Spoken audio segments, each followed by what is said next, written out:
si Ako si Victor Mare Gisien Soto ng Barangay Ugong, Pasig City, nahalal sa katungkulan bilang nahalal sa katungkulan bilang alkalde ng lungsod ng Pasig, ay taimtim na nanunukpa, ay taimtim na nanunukpa, nagtutuparin ko ng buong husay at katapatan natutuparin ko ng buong husay at katapatan sa abot ng aking kakayahan, sa abot ng aking kakayahan, ang mga tungkulin ng aking kasalukuyang katungkulan ang mga tungkulin ng aking kasalukuyang katungkulan na aking itataguyod at ipagtatanggol ang salikang batas ng Pilipinas na ating itataguyod at ipagtatanggol ang saligang batas ng Pilipinas.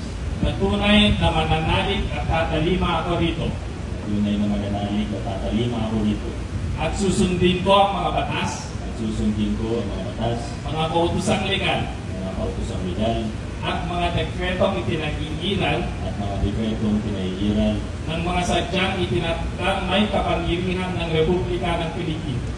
ng mga sadyang itinakdang may kapangyarihan ng Republika ng Pilipinas.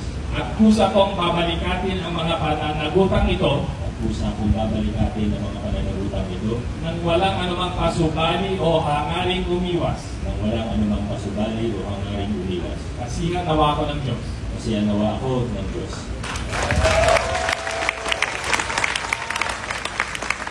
Congratulations, Mayor Vico Soto.